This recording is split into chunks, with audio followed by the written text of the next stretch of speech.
and we'll go live now. Hi, thank you for joining us. So we're here today to talk the talk about how has FinTech changed the way that we manage our money. So I'm really pleased to be joined by a fantastic lineup of people who can not only talk the talk, but have been walking the walk on this subject for a few years now. So just to quickly introduce today's panel, I'm James Black. I'm a partner in the financial services team at Hogan Lovells. I'm joined today by Nikolai, who's the head of strategy and partnerships at Nucoro, a cloud-native savings and investments platform. By Rafael Plantier, UK and Ireland country manager at Tink, a European open banking platform. Tom Hay, VP of Paytech at Curve, an over-the-top banking platform that offers an all your cards in one solution. And by Maex Ament, who's the only one not on a platform.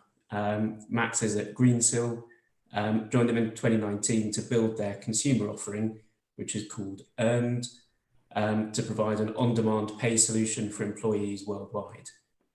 Clients signed up so far include the NHS, Adecco, and Burger King. So we've got a really good range of voices here. I'm looking forward to this discussion. So thank you all for joining us. I think my first question, we're here to talk about how FinTech has changed the way we manage our money. As a lawyer, I've been trained to always question everything. So my first question for you is, has FinTech changed the way that we manage our money? Perhaps Rafa, to pick someone at random, perhaps you could kick us off.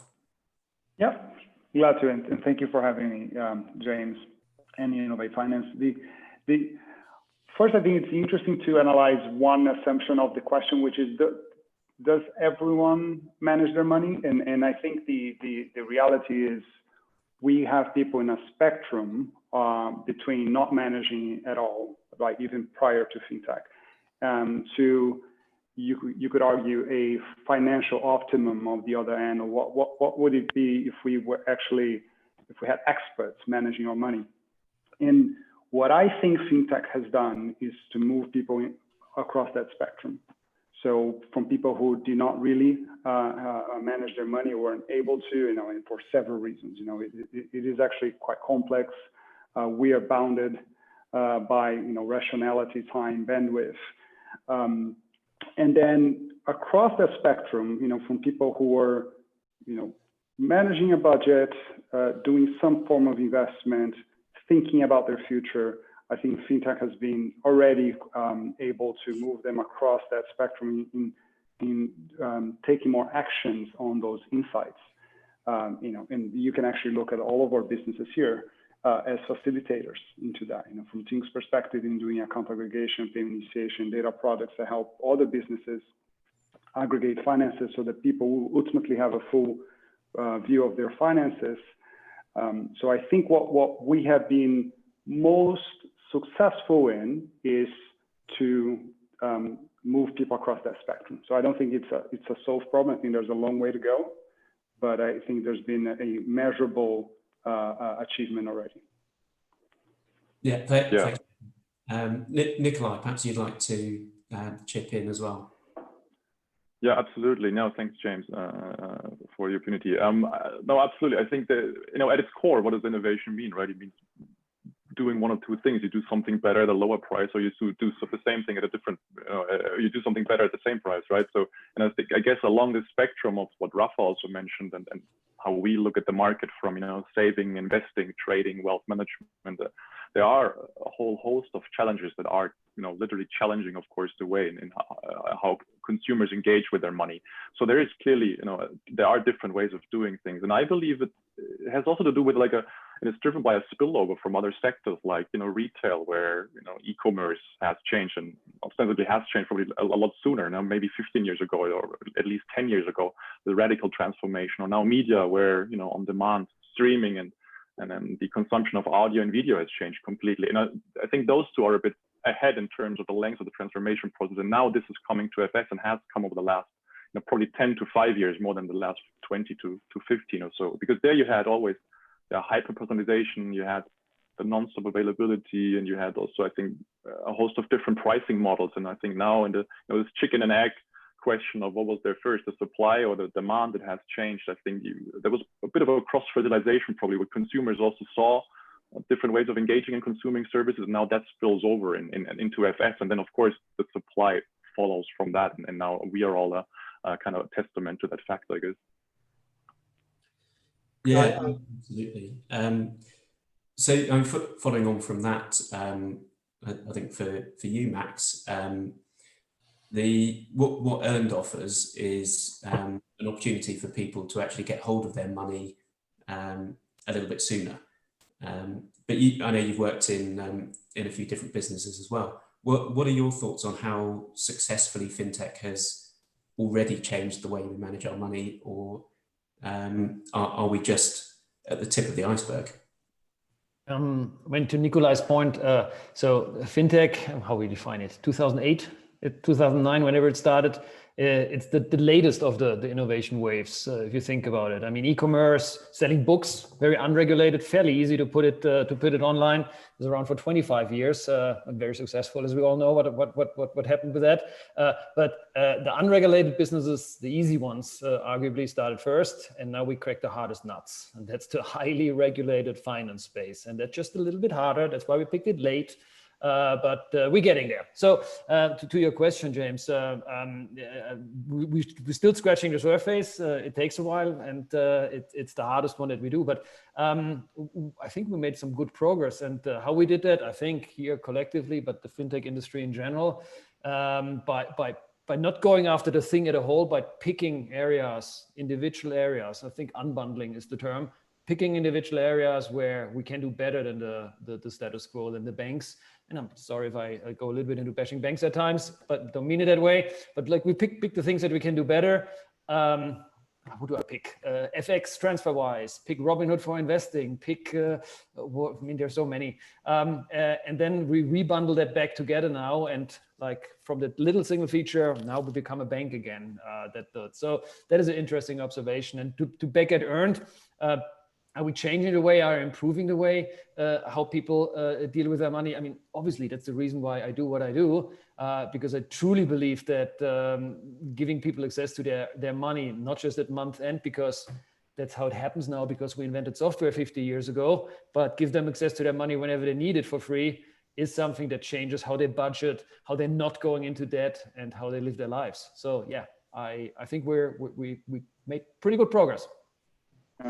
And interesting that both things can be true at the same time, where we can be making a significant impact in society while still being at the tip of the iceberg or starting that journey. Right? I think from an inclusion perspective, how many people are yet, a big reason why people may not be able to manage their money is just not having access to the right financial products. And arguably and immeasurably, there's a long way to go there as well. But if you look back at the last 15 years, there's a lot that has been done, even though there's a long way to go. Great. Yeah, I think picking up on Nikolai's point, certainly at Curve, we model ourselves explicitly on platforms from the media industry like Spotify or Netflix. And what we have seen happening in the financial space is first fragmentation, when as in movies and music, where the big beasts started getting their lunch eaten by smaller contenders in independents, and those new entrants were enabled by technology. So in a sense, people still do what they've always done. They still watch TV, they still watch Downton Abbey and Inspector Morse, but now they watch them on demand as box sets, so where they want, when they want, and on whatever device they want. And we see our mission at Curve to be the same in the financial space. So there are certainly lots of niche players who are cherry picking particular areas. We're really good at lending, we're really good at investment, etc. And being able to bring those all under a single umbrella and make them available in the same place at the same time is really what we're after, to allow people to see and spend and send and save their money all from one place. Yeah, no, I think that's absolutely right. And I'm sure, Tom, that your ears were pricking up when Max was talking about unbundling and rebundling. Is that is, of course, exactly what Curve has tried to do with payments generally. So, and I think Curve is maybe an interesting place to start for my next question, which is, has FinTech changed the way that we manage our money, or is it actually more about changing the way that we think about money, our relationship with money? And I say Curve is a good place to start because Curve's business model is based not so much on challenging the banks and other card issuers, but sitting over the top of that. So if you're a Curve customer, you keep your bank account, but you use your Curve card to transact. So Tom, do you want to kick us off on that? Sure.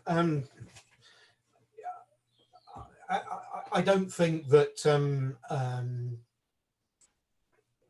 that people want to do different things with their money. They still have the same desires. So FinTech is, to even hark back to your first question, FinTech isn't about us changing the way that people manage their money. It's much more about enablement. So enablement, simplification, allowing people to do things that they could not previously do, either because it was just too difficult in terms of the bureaucracy that you had to go through, long sign-up processes to open a new account, or it was technically too difficult. So I think that simplification is absolutely key to this, and giving people the choice to transact with who they want to, when they want to, in a really, really simple way. And so enabling people to manage their money better rather than making them manage their money better. Yeah. Does anyone else have any thoughts on that? I can add to that. I mean, again, what we do at Earn is giving people access to their salary whenever they need it, like their earned salary that is not yet on their bank account. So instead of waiting till month end, and that fact alone of knowing how much I earned at any point in time of the month, and the fact that I can access it if I want it, or if it's an emergency I need it, that changes how people think about that money, about their life, gives them a level of security. So absolutely argue that it changed the way that FinTech, and this is just one of many examples that we all experienced in the past, that FinTech, the technology here, changed the way people behave and feel. Absolutely. Yeah.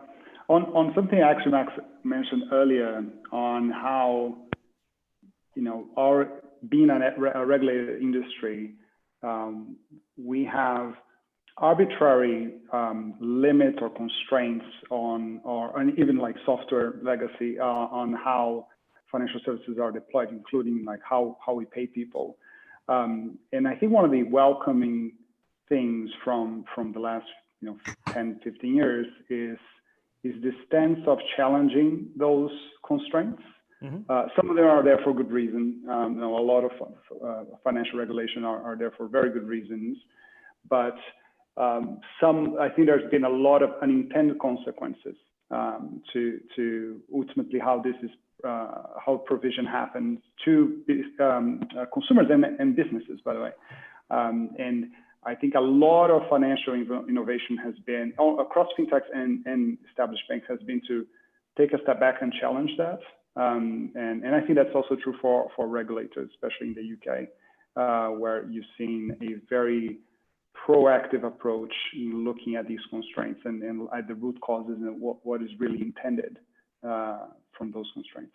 It's a good point. I mean, if I may just add one thing, I spent 3 years in crazy crypto land, which was amazing in Berlin.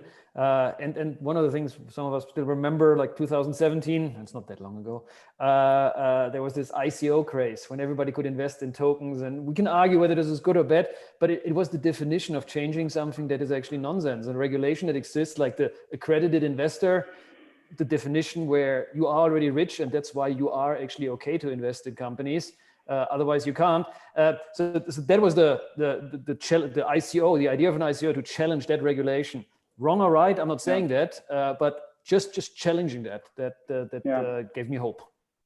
And James, perhaps an example of okay, how can we challenge these constraints? One example is if I call my bank today and I'm a account holder as a person, I say, hey, I'm opening a business. I want to use the same bank. I'm starting a new business. I just opened it through, and you can actually do that through Companies House super quickly. I am very likely put into a onboarding process that is exactly like if I had never worked with this bank before. Totally. Because there is today a very big valley between retail and commercial banks for historical reasons, past dependency on both the private sector and the public sector, things imposed on the private sector. And one of the interesting things is that we're seeing an emerging use of open banking to bridge those gaps. So a banking group doing account aggregation within its own group, just to enable a user experience where, hey, Nikolai, do you consent to sharing your personal information from the retail bank to the commercial bank so that you can be onboarded? While we're not solving the underlying issues, we're solving the user experience. And I think this is something that we can see across FinTech, right? That this again, taking a step back and thinking about these constraints and think, okay, is there a way for us to solve at least the user experience, if not the underlying root cause? Mm-hmm. I would like to come back to one of the points that Tom made about whether consumer demands have fundamentally changed. And I tend to agree with you, Tom, that I don't think they have. I think at the core, people still have your goals and objectives, and then FS, financial service, is just one way to achieve them, right? To get to the means to an end, really. And I think it's important to not forget that at times. But I want to also, to your point, Rafa, just now, that there's a couple of things that I think fintechs can solve considerably well and considerably better than incumbents. And a lot of that has to do with the topics you mentioned. But there's one area where the incumbents clearly have an advantage, and that's speaking of barriers of entry. Next to regulation, there's also trust, consumer trust, and that's what banks and established players are extremely good at, conveying this sense of trust and reliability. And it's reflected in sometimes also your decade-long relationships that clients have with their bank, or entire family have with their bank. And I also think that because even though many people will say that they don't like bankers, they will still trust a well-known established organization more with their monthly salary inflow than they do a startup one. And I think it's reflected in the account balances that you see, the average account balances that many of the challengers are seeing. So that doesn't mean that's not going to change over time. And probably today already the exception are the biggest of the biggest tech players, the Apples and the Googles and the Amazons. But at the core, I think that factor is also harder to emulate, because while you can buy, simplifying things a bit, you can buy innovation through buying technology, it's really difficult to buy trust. Yeah. And that's a really interesting point, Nikolai. And I guess what I'm wondering there is, to what extent do we think that the trust that is enjoyed by incumbents and large banks is actually a product of the regulation that Rafa was talking about? So as consumers, we know, even those who are not that familiar with banking regulation, that a bank is a very heavily regulated entity. There's a lot of supervision. That because of that supervision and the constraints that they're put under, your money is going to be fairly safe, and there's various protections in place to make sure that if something happens to the bank, your money remains safe. So I guess if the trust is in part down to that, does that actually give FinTech a problem, in that for FinTech to enjoy the same level of trust as incumbents, you need to submit to increased regulation that may in turn actually stifle the very innovation that makes you able to achieve the change in the way we manage our money? Does anyone have any thoughts on that? A quick one only. I mean, I do feel that the trust issue, but I'm the one with the gray hair, I guess. It changed. It changed over the last 10 years. So when we started back in 2000, banks were still the extremely safe and everything is perfect. 2008-9, I think people didn't forget what happened, and just let's be honest here. There was a pretty substantial F up where it wasn't that pleasant. So pretty good marketing. After 10 years, people tend to forget a little bit, but not completely. So I think we do have an opening, and I would even argue this is one of the reasons why FinTech is so successful, because nobody is as happy with the banks anymore and feels as safe. So just as a starting point, it is better than 20 years ago. We discuss a lot about trust in open banking. Ultimately, the currency of open banking is trust, because everything starts with the consumer or the business consenting to sharing information or initiating a transfer. And sometimes, and we often talk about trust being, on this point, for example, the incumbent versus entrant. And sometimes there's the spectrum is local versus national or global, right? And so people will trust. Sometimes people will trust the institutions that are just local to them. And I think ultimately, this does change, and we have seen perhaps some larger institutions losing trust, some upstarts gaining trust over time. I don't think the point is regulation driving that trust.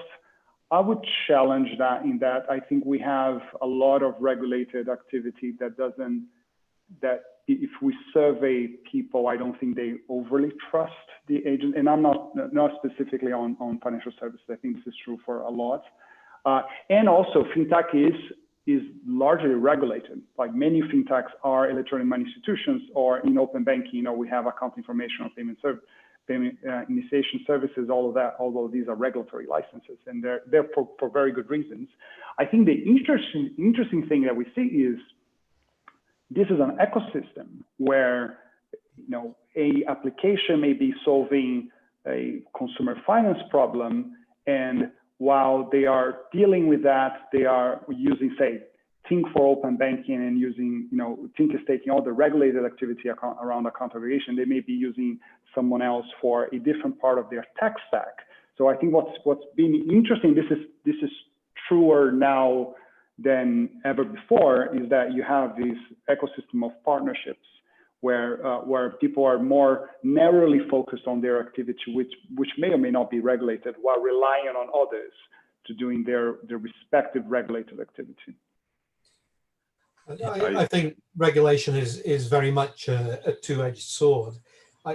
Probably fair to say that PSD2, by opening up banking, has enabled a whole class of fintechs to come into being, including Tink and many others. So in that sense, there has been some very progressive regulation in the financial services space.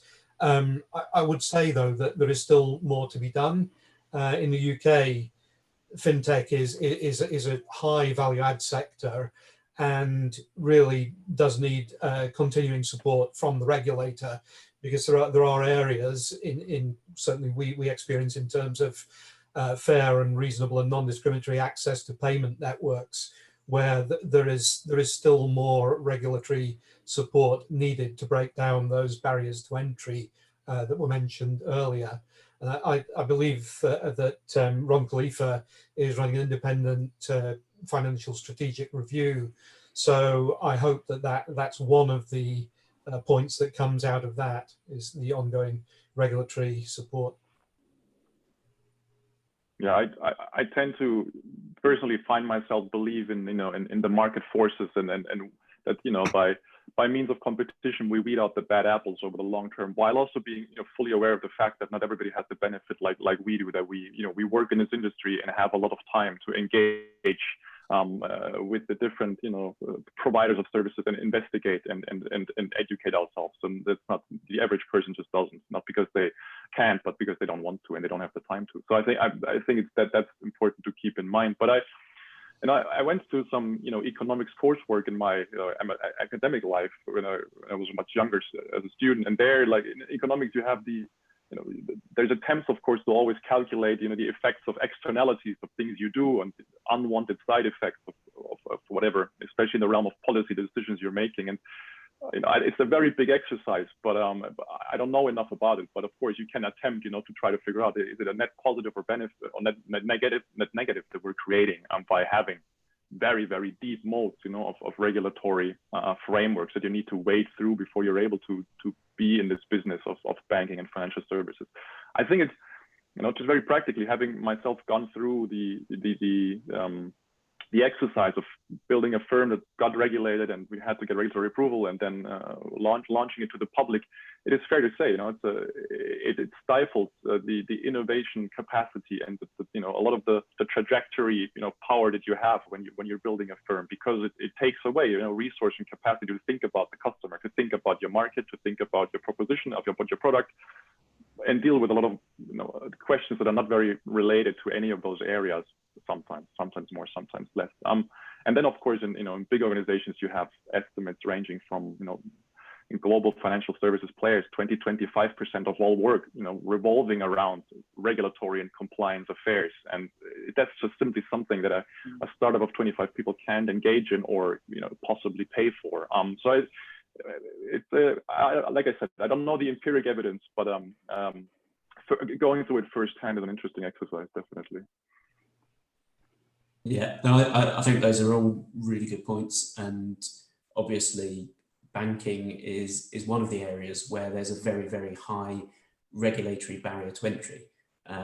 That's one of the reasons that there's had to be so much regulatory support to help challengers, and so much intervention from competition and markets authority, for example, to force incumbent banks to give up customers to challenger banks. So that is a really good example of where too much regulation can almost be a bad thing because it becomes a barrier to entry in itself. FinTech, I think we've already discussed a few of the reasons why FinTech is better placed than incumbents to change the way we manage our money. One of those definitely is that it has typically lighter regulation than some of the incumbents that the FinTechs are challenging. But I think there are also some quite important areas in which FinTech comes at it almost with a different mindset, which that may be related to not coming at it from a compliance mindset, but from a customer mindset, for example. Rafa, you were talking about particularly with open banking, the need for both trust and customer experience and UX. But do you want to just talk us through that for a minute, and how FinTech can use those different weapons in its armory to challenge incumbents? Yeah, and I feel a lot of the innovation that happens in FinTech are things that existed in financial services, but on the highest end of sophistication of financial services, and just weren't available. And that is true for many other companies that we spoke about here. So if you think in the topic of money management, if you think about how a developed corporate treasury works, where you have programmatic solution, full visibility of all assets and liabilities. There's a lot of automation. There's a lot of things that are done for the treasury team so that they can focus on finance. And I think that is the future for people. So a lot of people in the industry talk about this future of money on autopilot. You being able to have granting your consent so that an application can pull funds from different accounts and offset debt or invest funds on your behalf. In corporate banking, we call that notional pooling. That exists today. And in a way, you could argue that open banking has existed since the 1970s because corporations can use this thing by Swift called MT940s, MT942s to get intraday and end of day balances. The innovation here And I think this is why there's we have reason to be excited, is that we're now able to do that sort of thing in a much more responsive way. So for example, in open banking, we're moving from these batch and faulty, to be honest, processes to a real-time API that across 9,000 institutions in Europe. And we're making that more accessible, and ultimately to the end user, and sometimes to a FinTech who ultimately takes that to the end user. Tink, we work with both the, I'll say, the national champions of financial services, big banking group type, to the large FinTechs, to the emerging FinTechs.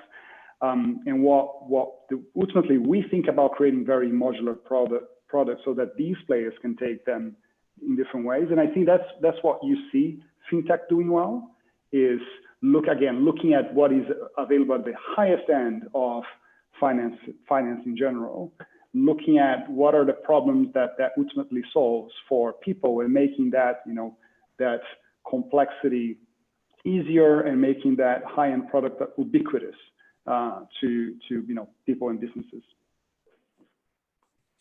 Yeah, thanks. To pick up on one of the points that you just made, Rafa, you talked about doing things in real time, and I think that's a very important part of what FinTech is doing, and Maex referred to that in terms of earned and allowing you to see what your salary position is right now, and to be able to draw it down right now. And I remember way before FinTech was even a glint in anyone's eye, I was involved in rolling out ATMs in Romania, and you could see the change in people's behavior, because when we first deployed them on a Friday, everyone would just queue up at the ATM, draw out all of their money, as they always had. And so instead of getting it in an envelope, they got it from the ATM. And then gradually they realized, wait a minute, I don't have to do that anymore. I can go and draw what I want when I want it. And so the behavior changed. It became much more relaxed.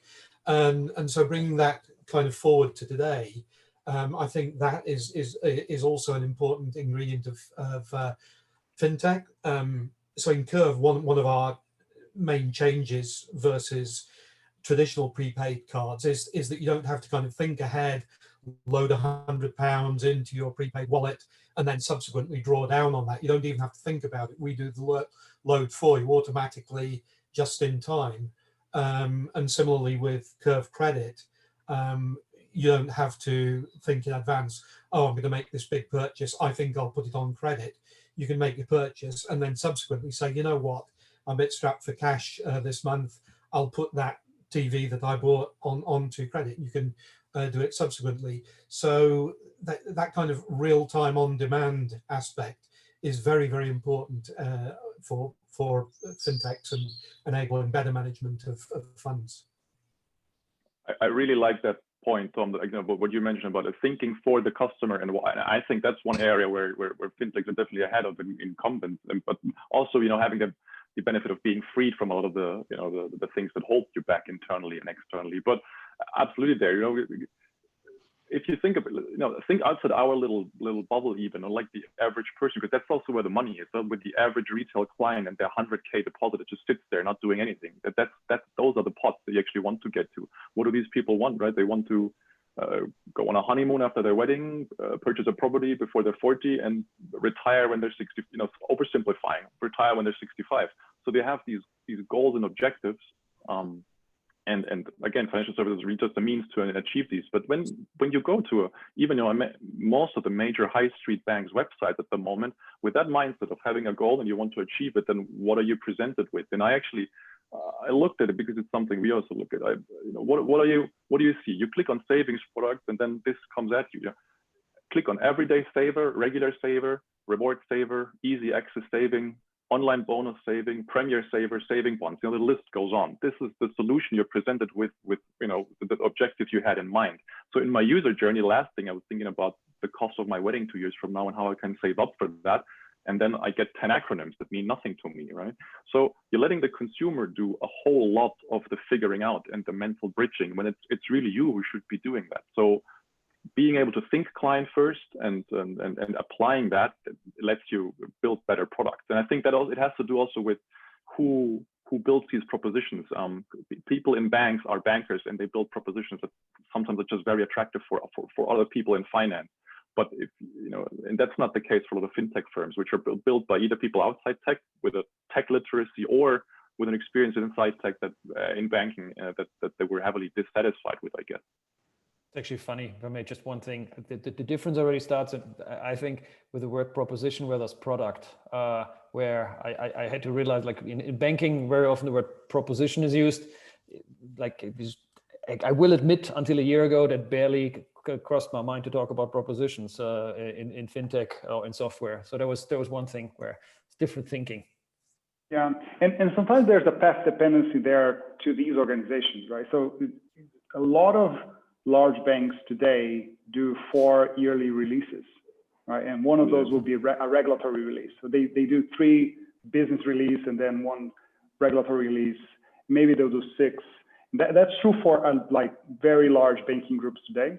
If you compare that to building software and an organization like Tink, or in fairness to everyone on the call here, we do 12 production releases every single day, like 12 times in average, changing code in production, and that is, and that's why part of the reason why these banking groups are trying to move to the cloud and move into banking as a service provider, so that they can break away from this path dependency of having these big releases.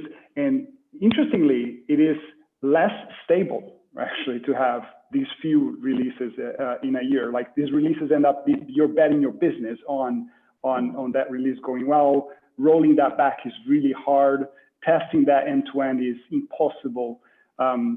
So there is a real paradigm here of organizations that are born in the cloud with very like generally agile engineering teams and are largely engineering-led organizations, to organizations that were built before software really existed or was really a core part of their servicing, and then built on that, but actually have COBOL code bases running still from 1960s to 1970s. That is true for a lot of banking groups, and it is really hard. I appreciate how I work with several of such groups. It is extremely hard for people in these organizations to make that leap, but they are, I would say, in different stages, but all of them on that journey of making that change.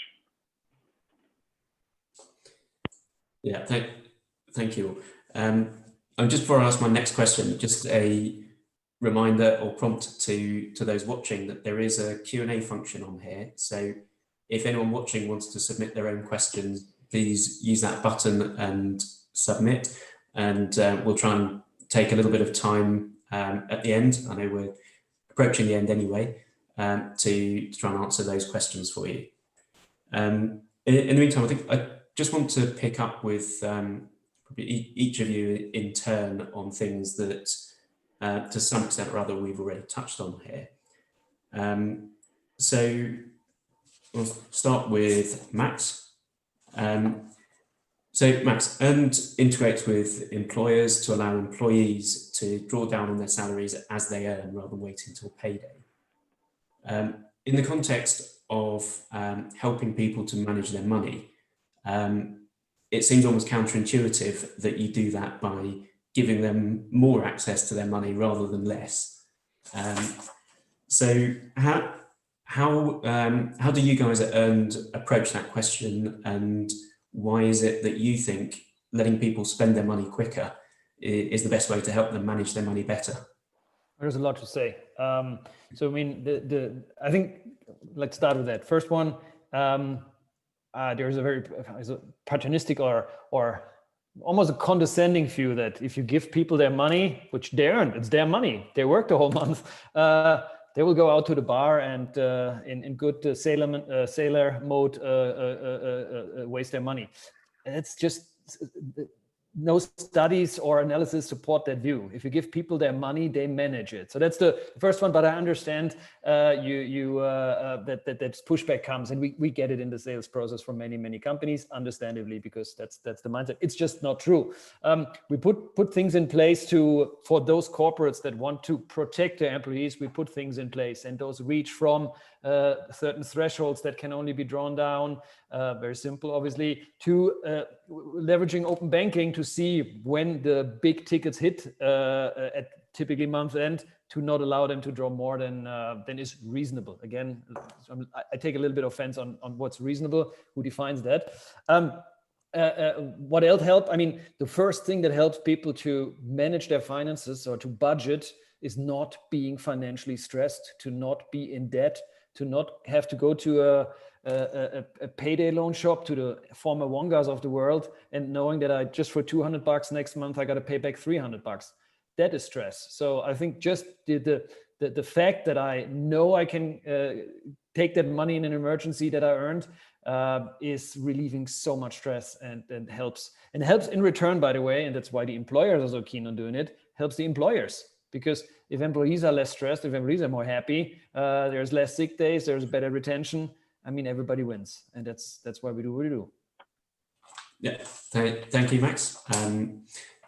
I would like to say I was obviously deliberately provocative. I wasn't suggesting that people are financially incontinent, but I think your answer actually leads me quite nicely on to Rafa, and again, being perhaps deliberately provocative. I think what we do hear a lot, and I think we've just heard from Max, is that what FinTech does really successfully is allow users to take control. Equally, I'm thinking back to, I think Nikolai said just now about thinking for the customer, and a lot of open banking propositions, as you've described, are also about not so much changing the customer behavior, but doing things for the customer, and almost changing behavior by taking away control through automation. So what do you think is the real answer? Is it to take control away from customers and do things for them, manage the money on their behalf? Or is it to give them access to their money so that they can do it themselves? It's an interesting point, and I feel that we're a society in a point of discussing a lot of things around the ethics of technology, explainability of machine learning models or artificial intelligence, and I think it is a fair question to make.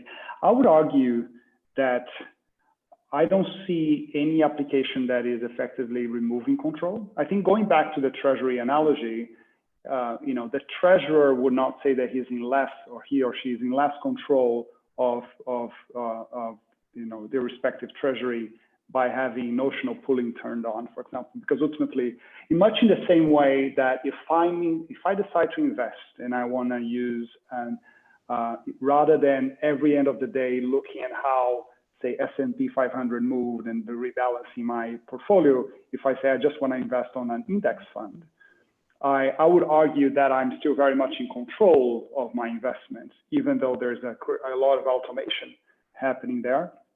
So, and I think this is really important because financial services are conceptually simple, like to what we were discussing earlier, like people still want to do pretty much the same things. If you think about a mortgage, it is logically simple, that I'll take a loan to buy an asset. That asset is the primary backing of that loan, and that is a long-term loan, and there are mechanisms to fix the rate now and make the rate variable later on. Like all of that makes sense, but financial services are operationally complex.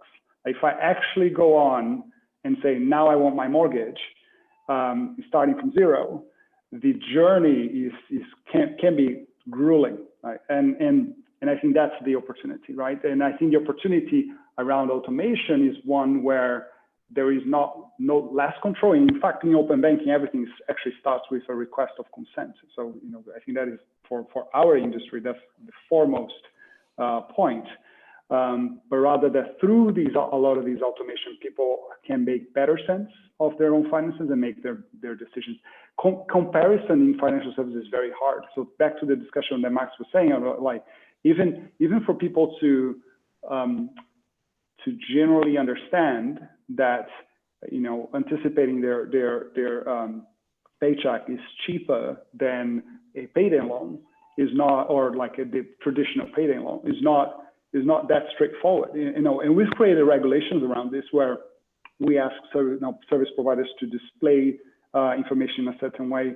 But I would argue that it's still for everyone, and I'm, you know, not in a condescending way at all. I think even ourselves, if we were to generally compare the financial products that we use today with what's available in the market, I think that's a lot of work. And I think that's a fantastic opportunity for technology to, again, automate, create clarity, and create energy. So create a way for you to actually make the changes that you want to make without relinquishing control. Yeah, thank you.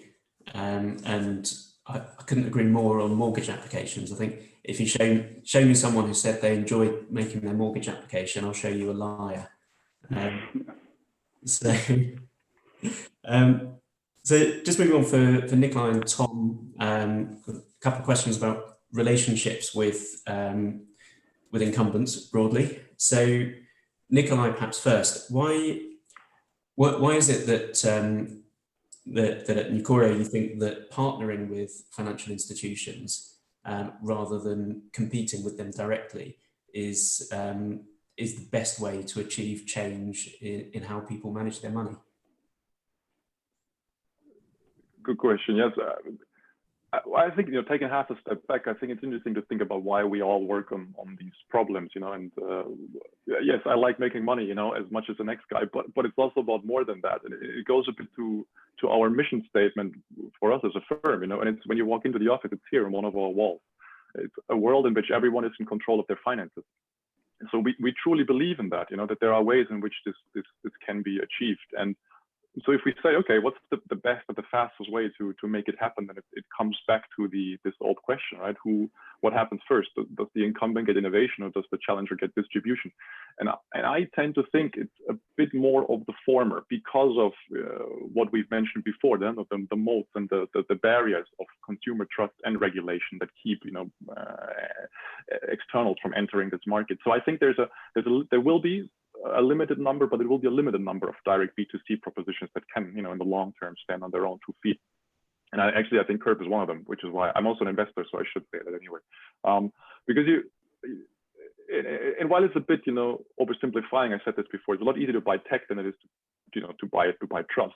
So if we believe that that's true, and we think you should, you know, respect this principle of comparative advantage, you know, banks are best suited to focus on building long-lasting, very, you know, trust-powered, very deep relationships with their clients. So that's the distribution bit, and then operating the organization in a manner that is compliant with the rules and the regulations.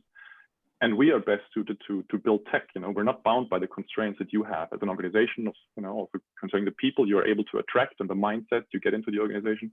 So we can build technology that allows them to run their business and, you know, these products at scale, you know, with low cost, highly automated, with a quick speed to market, quicker than they could ever hope to achieve. So, you know, combine the best of the two worlds, and this is the thing where you get the best consumer, but also business outcomes. Yeah, thank you. So in short, it's win-win for both you and the financial institutions, but most importantly, it's a big win for the consumer. Yeah, absolutely. Sharing one thing is, because Tink is in an interesting position from that perspective, because we serve both, say, the NatWest Group, Santander, or BNP Paribas type of client, as well as large fintechs like PayPal, and then we have 8,000 developers on the platform, or, you know, maybe they'll be the next PayPal.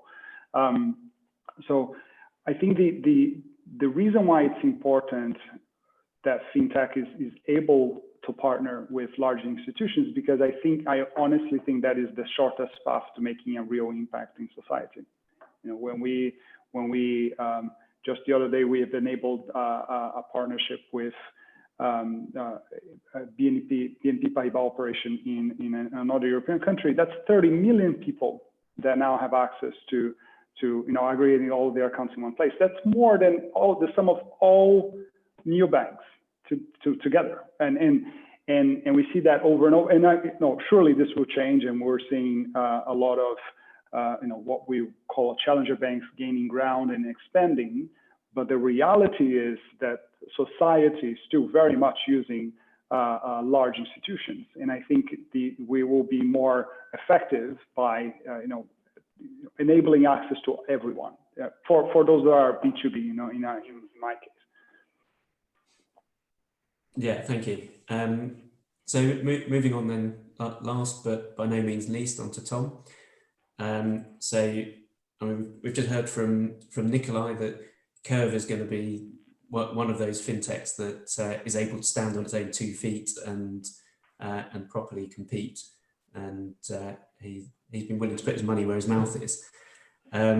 So Curve essentially provides a wallet for your bank cards. But when it comes to the transactions, those transactions effectively, I won't get into detail, but pass straight through to the underlying bank. So as far as the customer is concerned, they're still making a payment from their bank. They're just using a Curve card instead of their bank card. What do you see the benefits are to consumers of using that Curve card rather than just using the high street bank card? Yeah, it's a good question, and I guess first looking at the banks themselves. Sometimes when banks hear about Curve, they say, wait a minute, Curve is disintermediating us. Whether customers aren't using our card anymore, they're using the Curve card. Well, actually, they are still using the underlying bank card. It just happens to be within the Curve wallet. But then it goes further than that, because quite quickly banks realise that there are benefits to the consumers and hence to themselves of using the Curve proposition. So just to give some examples, whichever card you put in your Curve wallet, you automatically get the kind of state-of-the-art UX that the Curve app offers. So even if you're using a very traditional bank with a bit of a clunky banking app, once in your Curve wallet, you get this really smart functional front end. There are benefits like Curve Cash. So we offer cashback or reward points rather on spend within retailers, which the customer selects for themselves. And the customer gets those rewards irrespective of which bank card they have put into the wallet. So again, that's kind of knock-on benefit to the underlying bank. For the consumers, apart from those benefits, again, it's about control and management. So one of our key features is what we call go back in time. So if you've spent on a particular funding card and then you think, oh, actually, I put it on my debit card, but I wanted to put it on my credit card, again, because I'm a bit cash strapped this week and I want to revolve it into next month, then you can do go back in time and move that purchase off of one card onto another. And we're currently in the process of rolling out loyalty as well. So loyalty cards also can be put into your Curve wallet. So it's very much about aggregation, about control, about putting everything in one place. And sometimes people compare us to Apple Pay. Well, so Apple Pay is a wallet, aren't you just the same? No, we offer all these additional benefits. And in fact, what we find is that the majority of our customers, I think around 75%, actually load their Curve card into the Apple Pay or Google Pay wallet. So they're getting the benefit of both. So yeah, it's about giving people more choice and more control. Great, thank you. So we've got a few minutes left to try and deal with some questions that have been raised by the audience. So we've got a very interesting one here, touching on some of the themes that we've explored in the last hour. In particular, the whole concept of bundling and rebundling. So many of these propositions, I suppose we go as far as to say all fintech propositions, are positioned for those more comfortable using digital channels. Can you see this potentially evolving and rebundling back to face-to-face human channels? In other words, can we foresee a future where fintechs evolve from the internet and the cloud into physical branch-based services, and in particular on the grounds of access, simplicity, and choice, which are obviously some of the key things in any fintech proposition? I pick that one up. Oh, please. Okay, so I think we can draw a parallel there with Amazon. So Amazon, we're the first digital retailer, and everything was e-commerce.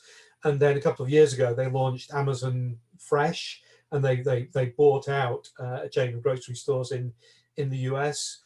And now they're partnering with, I think it's Morrison's supermarket in the UK to deliver those physical experiences. So I don't see fintechs actually opening up. You won't see Curve on the high street, but I definitely see possibilities in fintechs partnering with existing bricks and mortar outlets of adjacent spaces to financial services, and using those kind of relationships to deliver services to people who are less comfortable with digital channels. Sorry. No, please. Thank you, Max.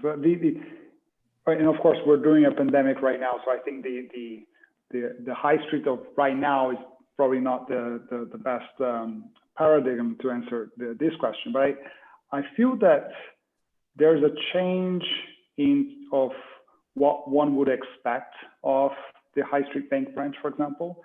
I feel that we're coming out of this, including workspace, right? We were just talking the other day about the changes in how the office is changing now, given after pandemic and people coming together. Maybe the office will be a place for people to be more connected and openly discussing things.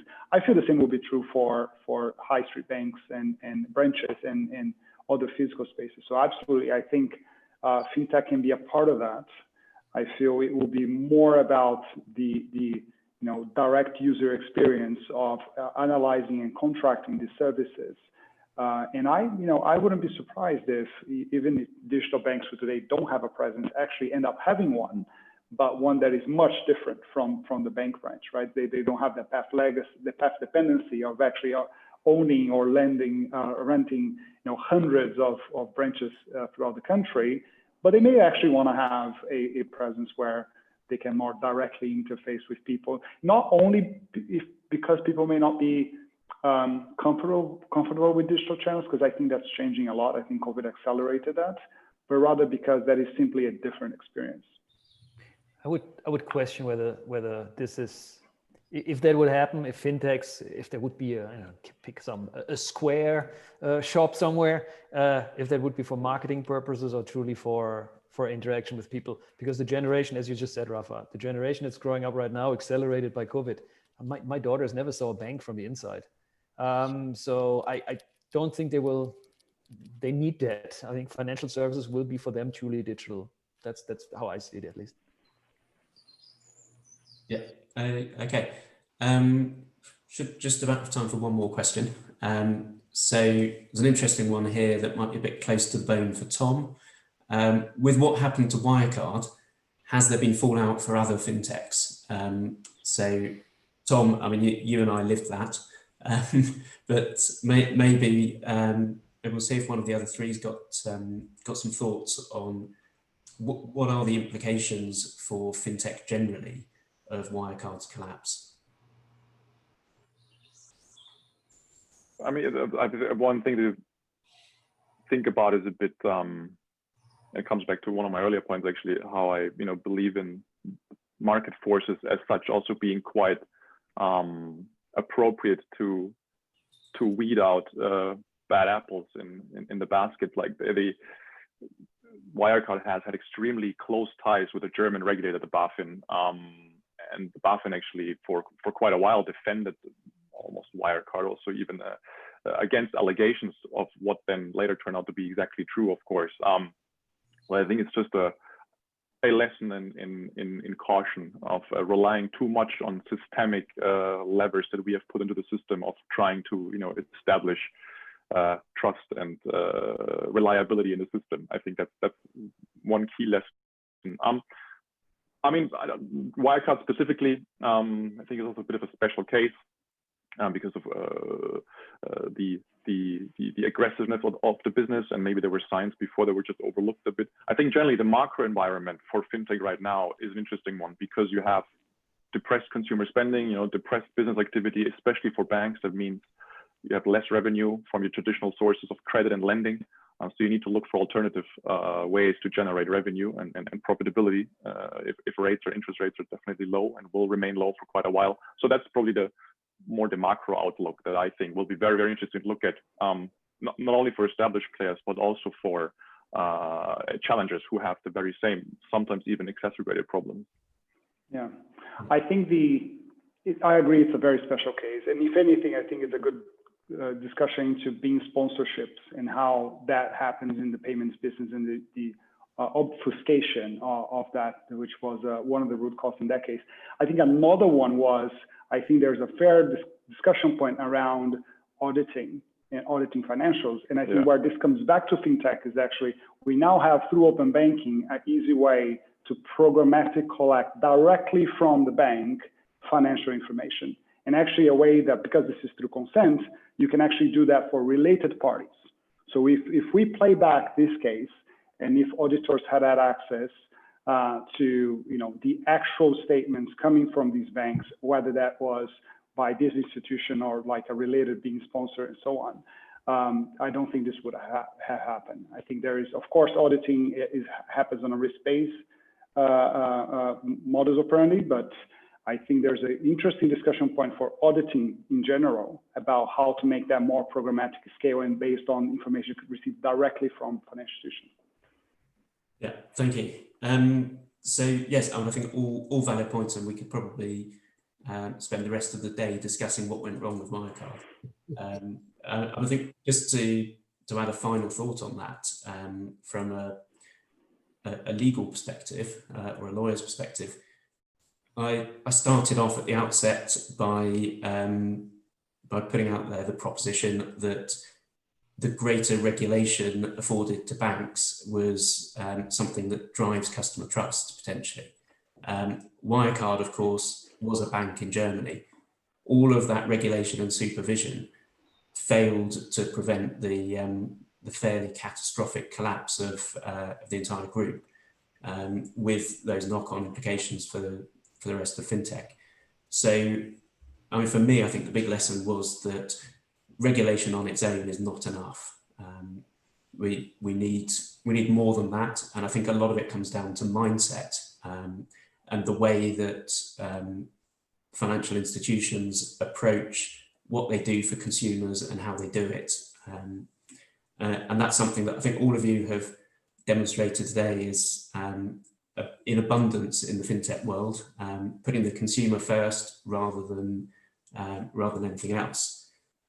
So just to sum up, because we're out of time, I think for me, the key messages that I've taken from you guys today are that fintech has achieved some change, is going to achieve more, that we're driving that change through greater access, improved customer experiences, and by challenging the traditional notion of trust in bricks and mortar financial institutions, and proving that that you can take that online, and doing it all with a creative and innovative mindset. So it just leaves me to thank you all for joining us today. It's been a really interesting conversation. I've enjoyed it, and I hope you all have, and the audience has. So thank you very much. Thank you. Thank you. Thank you. You guys.